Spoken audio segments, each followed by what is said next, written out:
కూడా పోగొట్టాలని వారు ఇబ్బంది పెడతారన్నమాట. ఆ సందర్భంలో వారు తపశ్శక్తితో గోదావరి మాతని పుట్టిస్తారనమాట. ఈరోజు మనకున్నటువంటి మీ అందరూ దర్శనం చేసుకుంటున్నటువంటి ఈ గోదావరి నదిలో ఒక్కసారి మీరు మునిగితే మళ్ళీ తల్లి పాలు తాగాల్సినటువంటి అవసరం రాదు అని మన పూర్వీకులందరూ కూడా తెలియజేశారు. అంటే ఇక మళ్ళీ మీరు మీకు నచ్చినట్టు తిరగడానికి కానీ భూమిని మొత్తం భూదేవిగా మనం భావించాం, నీటిని గంగాదేవిగా మనం భావించాం, ప్రకృతిని తల్లితో భావించాం, అన్నపూర్ణేశ్వరిగా తల్లిగా భావించాం. తల్లికి ప్రథమ స్థానాన్ని కథ చెప్తా మీకు. మీ అందరి ఇట ప్రశాంతంగా మీదైనటువంటి వ్యవహారంలో మీకు నచ్చినట్టు తింటారు, మీకు నచ్చినట్టు వెళ్ళగలుగుతారు, మీరు ఏది చెయ్యాలనిపిస్తే అది చేస్తారు కదా. ఇవన్నీ ఎక్కడ జరుగుతాయంటే కేవలం స్వర్గంలోనే కదా జరుగుతాయి. గోదావరి నదిలో ఒక్కొక్క మునక మీరు వేస్తే ఒక్కొక్క మెట్టు స్వర్గానికి ఎక్కినట్టని మనం చెప్పాం. మనకు యమధర్మరాజు అక్కడ వచ్చేటప్పుడు దర్శనం చేసుకొని వస్తాం కదా, మళ్ళీ యమలోకానికి రాకుండా ఉండాలని కదా. మీరు దర్శనం చేసుకున్నారా లేదా? అందరూ చేసుకున్నారు కదా. దర్శనం చేసుకున్నారంటే ఇక మళ్ళీ యమలోకానికి రాకూడదు అని. మరి ఎక్కడికి వెళ్ళాలి? ఒక్కొక్క మునకకి ఒక్కొక్క మెట్టు స్వర్గలోకానికి ఎక్కుతూ మీరు స్వర్గంలోనే ఉంటారు. స్వర్గం అంటే ఎక్కడుంది? సరే, మీరందరూ గమనిస్తే ఒకానొక సందర్భంలో పార్వతీ పరమేశ్వరులు ఇద్దరు కూర్చోన్నప్పుడు పరమేశ్వరుని గంగాదేవి వచ్చి, పరమేశ్వరు ఇంతకాలం నుంచి మీ దగ్గర ఉన్నాను, ఏదన్నా ఒక వరం ఇచ్చు కదా మాకని అడిగింది.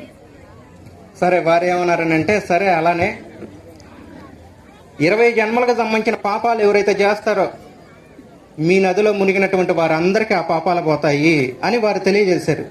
అప్పుడు మిగిలిన నదుల యొక్క వాళ్ళ అక్కాజీలు అందరూ బయలుదేరి వెళ్ళి, పరమేశ్వర ఎంత పని చేసావు, మా అక్కగారికి అంత పెద్ద వరాన్ని ఇచ్చావు, అందరూ అక్కడే గంగా నదిలోనే మునిగితే మరి మా పరిస్థితి ఎట్లా అని అంటే అప్పుడు వీరందరికి కూడా ఒక వరాన్ని ఇచ్చారు. అదే భవిష్యత్తులో 20 జన్మలకు సంబంధించిన పాపాలు ఎవరైతే చేస్తారో అవన్నీ కూడా మీ నదుల్లో మునిగితే పోతాయి అని చెప్పారు. అంటే మీ అందరూ నదీ స్నానం చేశారు కదా. అయితే మనకున్నటువంటి విశేషం ఏందయ్యానంటే భారతదేశానికి మధ్యగా 23.5 డిగ్రీల అక్షాంశ రేఖ మధ్యగా వెళ్తుంటే దీన్ని దక్షిణాది భాగాన్ని ఉష్ణమండలం ఏరియా అని అన్నారు. ఆ 23.5 డిగ్రీల అక్కడున్నటువంటి నదుల్లో అక్కడ అనేక ఖనిజ లవణాలకు సంబంధించినట్టు కానీ హిమపాతం కానీ అవన్నీ కూడా ఆకులు కొండలు అన్ని టచ్ చేసుకుంటూ మనకు ప్రవాహం అనేది జరుగుతుంది. దీర్ఘకాలికంగా ఉన్నటువంటి రోగాలు ఏవైతే ఉంటాయో అక్కడ ఉన్నటువంటి నదుల్లో మునిగితే అవన్నీ పోతాయి. దక్షిణాదిలో ఉన్నటువంటివి అక్కడున్న మొక్కలు ఒక విధంగా ఉంటాయి, ఇక్కడ ఉన్నటువంటి వేరువేరుగా ఉంటాయి కదా. ఇది ఉష్ణమండలం ఏరియా కాబట్టి అక్కడ సమశీతోష్ణ మండలం ఏరియా కాబట్టి ఒక దగ్గర పెరిగేటటువంటి మొక్కలు ఇంకొక దగ్గర పెరగవు. అయితే ఇక్కడున్నటువంటి నదుల్లో ఇక్కడ ఉన్నటువంటి పోతాలు వీటన్నిటి మీరు రోజు ఒక్కొక్క బొట్టు నీరు పడతా ఉన్నది అనుకో, కొండ కూడా ఏమవుతుంది అంటే బండ కూడా లొట్టపడిపోతుంది. అత్యంత మెత్తనైన పదార్థమే. వృక్షాలని అన్నిటిని టచ్ చేసుకుంటూ ప్రవాహం అనేది జరుగుతుంది. భవిష్యత్తులో మీకు రాబోయేటటువంటి రోగితే ఆ రోగాలన్నీ కూడా పోతాయి. అందుకే మన పూర్వీకులు ప్రతి 12 సంవత్సరాలకి మనకు పుష్కరాలను ఇక్కడ ఏర్పాటు చేసుకున్నాం. అలానే త్వరలో అక్కడ మనకు జరగబోయేటటువంటి కుంభమేళ, ప్రయాగరాజు మిగిలిన వాటిల్లో కూడా జరపడానికి ఏర్పాట్లన్నీ కూడా జరుగుతూ ఉన్నాయి. వీటి యొక్క విశిష్టతలు మీరు దీపాలతో పాటు కాస్తంత పసుపును కూడా మీరు జారవిర్చాలి. ఇప్పుడు దక్షిణాదిలో ఉన్నటువంటి నదుల్లో మునిగితే మీకు భవిష్యత్తులో రాబోయేటటువంటి రోగాలకు సంబంధించినటువన్నీ నయం అవుతాయని అన్నాం కదా. గతంలో మన పూర్వీకులు ఏం చేశారనంటే ఒక అనారోగ్యం మనకు వచ్చిందనంటే ఒక్క ఔషధ గుణానికి సంబంధించిన మొక్కని మీరు వినియోగిస్తే వెంటనే మీకు ఏమవుతుందంటే ఉపశమనం కలిగేది. కాలక్రమేణా ఏమైనాయనంటే ఒక్క మొక్కతో అది సూక్ష్మజీవుల్ని నియంత్రణ చేయలేనప్పుడు రెండింటిని వాడడం మొదలుపెట్టారు. ఆ తర్వాత కొంతకాలం తర్వాత రసాయనాల చేత ఈరోజు మీరు వాడుతుంటారు కషాయాలు అని. కషాయాలు వాడుతున్నారు కదా. అన్ని మొక్కలు మీకు అన్ని ప్రదేశాల నుంచి సేకరించలేరు కాబట్టి నదుల నుండి ఆటోమేటిక్గా ఆ యొక్క యాంటీబయాటిక్స్ అనేటివి కొనసాగుతూ ఉంటాయి. అందుకే ఈసారి నుంచి మీరు దీపముతో పాటు కాస్తంత పసుపును కూడా అమ్మవారి గుడిలో మీరు వదలాలి. ఇక మీ అందరూ కూడా మనకు ప్రతి విషయంలో ఏమనిపిస్తుంది అంటే యథార్థాన్ని చెప్తే తప్ప మేము వినడానికి ఇష్టపడము అని అనుకుంటాం. అంటే ఒక వాస్తవాన్ని మాకు చెప్తే దాన్ని అనుసరించడానికి సిద్ధంగా ఉంటాం తప్ప లేదంటే వినము అని అనిపిస్తుంది. అందుకే మన పూర్వీకులు ప్రతి విషయాన్ని అందులో గుప్తంగానే కాకుండా బహిర్గతంగా మీకు విచారణ చేయగలిగితే దానికి తగ్గ రీతిలో వివరించుకుంటూ అనేక విషయాల్ని గుడిలో మనకు అనుసరించడానికి అనుకూలంగా ఏర్పాటు చేశారు. ప్రపంచవ్యాప్తంగా మతం అనేది లేదు. ఈరోజు మీరు చూసేటటువంటి మతాలు ఏవి కూడా ప్రపంచంలో లేవు. కేవలం జీవన విధానం మాత్రమే ఉన్నది. మొసపటోమియా నాగరికత అన్నాం, ఈజిప్ట్ నాగరికత అన్నాం, సింధు నాగరికత అన్నాం. భారతదేశంలో ఈరోజు ఈజిప్ట్ నాగరికత ఎక్కడి నుంచి వచ్చింది అని అంటే మయన్ నాగరికత అన్నారు. మయన్ ఎవరు? రావణ బ్రహ్మ మామ గారు, మనకు తెలుసు కదా. అంటే ప్రపంచవ్యాప్తంగా సత్సంబంధాలు కలిగి ఉన్నాయి. అయితే ఈ ఖండచలన సిద్ధాంతం అని ఒకటి ఉంటుంది. ఖండచలన సిద్ధాంతం ప్రకారం భూమి మీద ఉన్నటువంటి పలకలు తేలియాడుతూ ఉంటాయి. ఒకప్పుడు మీరు ఖండచలన సిద్ధాంతం గురించి మీకు అవగాహన ఉంటే వారికి వెంటనే అర్థమవుతుంది.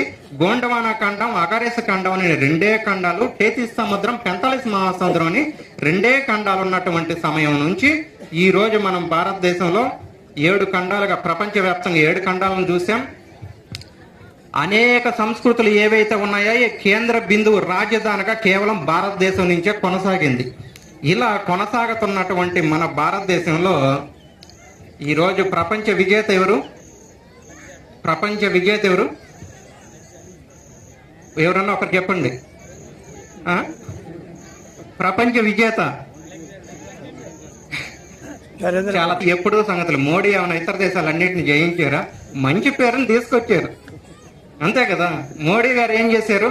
ప్రపంచవ్యాప్తంగా భారతదేశానికి ఒక మంచి పేరుని కట్టబెట్టాడు. కానీ ప్రపంచ విజేత అని ఎవరని అంటారని అంటే వారు చెప్పారు అలెగ్జాండర్ అని. పైన ఇంకా చదువుకున్న వాళ్ళు చాలా మంది ఉంటారు, చాలా చక్కగా చెప్పారు కదా. అలెగ్జాండర్ 42 లక్షల చదరపు కిలోమీటర్లు జయించినటువంటి ప్రపంచ విజేతనని వాళ్ళ పూర్వీకుల గురించి వాళ్ళ పిల్లలు చెప్పుకుంటా ఉంటే 72 లక్షల చదరపు కిలోమీటర్లు కలిగిన అఖండ భారతదేశాన్ని అనేక మంది రాజులు, చక్రవర్తులు పరిపాలన చేసిన తర్వాత మరి మీ దేశాన్ని మీ పూర్వీకుల గురించి మీరు గొప్పగా చెప్పుకోవాలా వద్దా?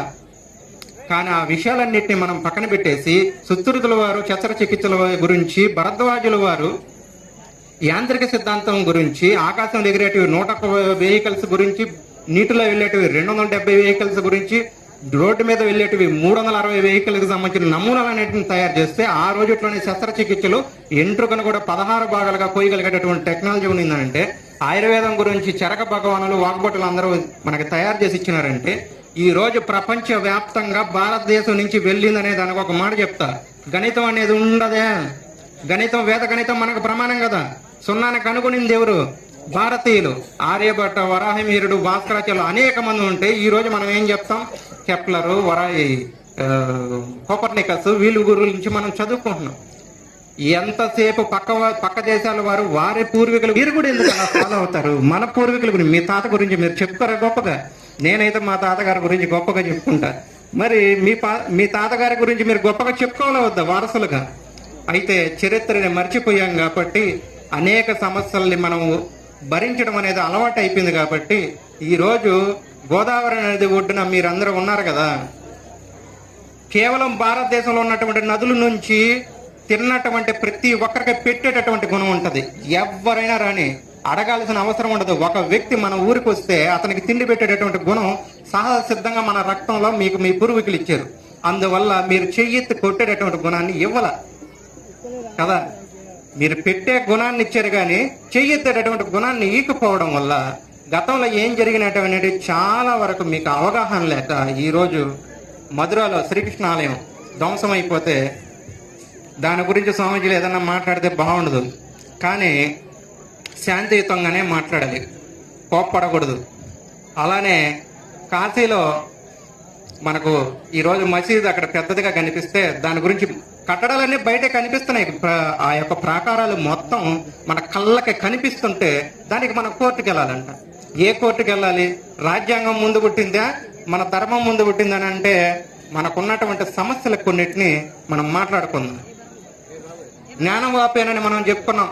ఈ రోజు కాశీలో ఉన్నటువంటి నిజంగానే అదే ఆలయాన్ని అట్లనే మనం స్పష్టంగా తీసుకున్నామని అంటే జరగల. మనం కోపడకూడదు, బాధపడకూడదు, ప్రశాంతంగానే మాట్లాడుకోవాలా. అలానే అయోధ్యలో అక్కడ కూడా రామాలయాన్ని పడగొట్టారు. అప్పుడు కూడా మనం కోపడకూడదు, బాధపడకూడదు, మీ అందరూ ప్రశాంతంగానే ఉండాలి. ఇట్లా ఎన్నిటికి బాగుపడతారు, ఎన్నిటికని మీరు ప్రశాంతంగా ఉంటారు. ఈ రోజు బంగ్లాదేశ్ లో చూశారు, 1971లో ఇందిరాగాంధీ ఏం చేశారు, పాకిస్తాన్తో యుద్ధం చేసి మరి దాన్ని జయించి వారికి ఇస్తే ఈ రోజు హరే కృష్ణ నుంచి ఉన్నటువంటి స్వామీజీ ప్రతి ఒక్కరికి అన్నదానం చేస్తా ఉంటే వాళ్ళందరినీ అరెస్ట్ చేయడం కాకుండా తల నరికి చంపారు అక్కడ ఉన్న లాయర్ని. నిజంగా అది బాధాకరమైన విషయం కదా. దీని గురించి ఒక మాట కూడా మాట్లాడడం అనేది సరైంది కాదు అని అంటే బాగుంటది. మన పరిస్థితులు ఎంత ఇబ్బందికరంగా ఉన్నదని అంటే మీరు ఆలోచించాల్సిన కొన్ని విషయాలు ఉంటాయి. ఇదే తెలంగాణ కావచ్చు, ఉత్తర భారతదేశం నుంచి దక్షిణ భారతదేశం వరకు మనము అందరం ఇలానే మౌనం ఉండడం వల్లే ఇక్కడున్న ఆలయాల్లో కూడా చాలా వాటిల్లో మసీదులు ఉన్నాయి. నిజంగా అది బాధాకరమైన విషయమే కదా. ఈ రోజు ఇందాక నేను ఒక మాట చెప్పా, నువ్వు మతం గురించి మాట్లాడుతున్నావేమో. నేను మతం గురించి మాట్లాడడంలో మొదట్లోనే ఒక మాట చెప్పా, మతం అనేది ఈ ప్రపంచంలో లేదు అన్న. ఒక వ్యక్తి యొక్క సిద్ధాంతాలని ఎవరైతే తయారు చేసి ఫాలో అవుతారో, ఇప్పుడు నా సిద్ధాంతాలు మీకు నచ్చి ఫాలో అయ్యారనుకోండి, అదొక మతం అయిపోద్ది. ఇప్పుడు మీరు అంటుంటారు శంకరాచార్యుల వారిది ఒక మతం, రామాచార్యుల వారిది ఒక మతం, నింబార్కాచార్యుల వారిది ఒక మతం అంటున్నారా లేదా? ఇట్లానే ఒక వ్యక్తి యొక్క సిద్ధాంతాలు నచ్చి ఫాలో అయితే అది మతం అయింది. నా ఒక్కరి యొక్క సిద్ధాంతాలు మాత్రమే మీరు ఫాలో అయినారనుకో ఎన్ని తప్పులు ఉంటాయి. అందుకే భారతదేశంలో 33 కోట్ల మందికి సంబంధించిన జ్ఞానాన్ని తయారు చేసి ఇచ్చినారు మీ అందరికి. అంటే మీకు నచ్చినట్టు పక్క వారికి ఇబ్బంది కలిగించకుండా బతకమని. కానీ మనం ఏం చేస్తున్నాం, అనేకం పోగొట్టుకున్నా సరే మౌనంగానే భరిస్తా ఉన్నాం.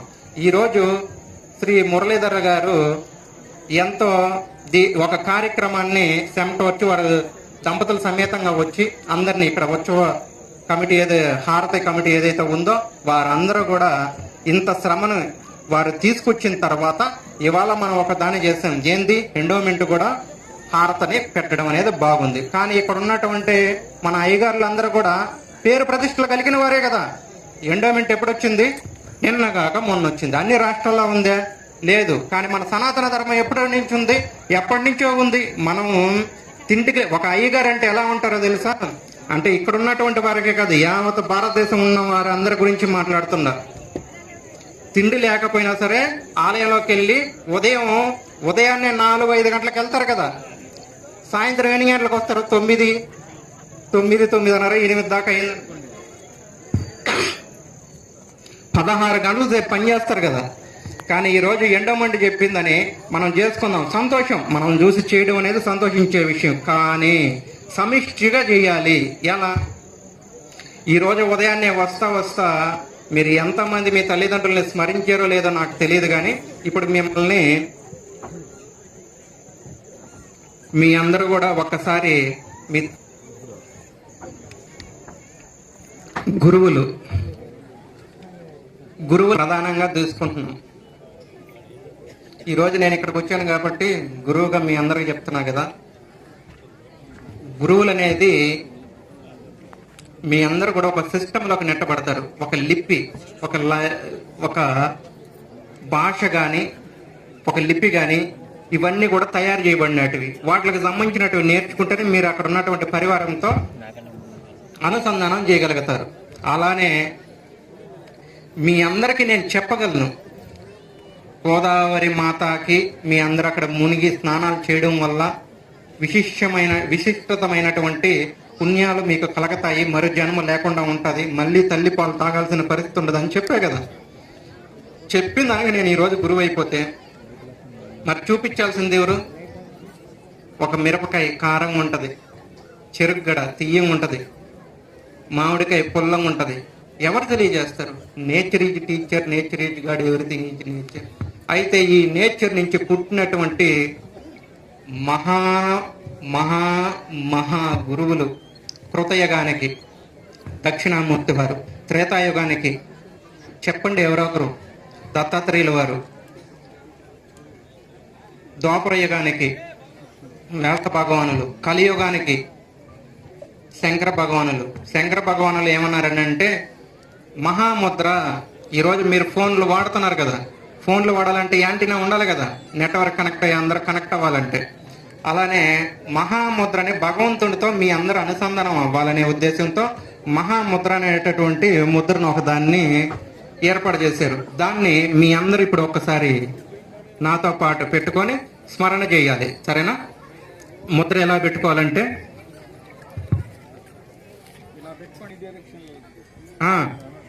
చూడండి, కనిపించిందా?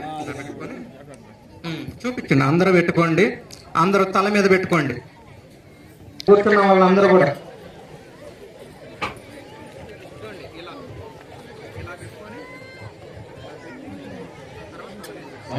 దేవో భవ ఓం పితృదేవో భవ ఓం ఆచార్య దేవో భవ ఓం అతిథి దేవో భవ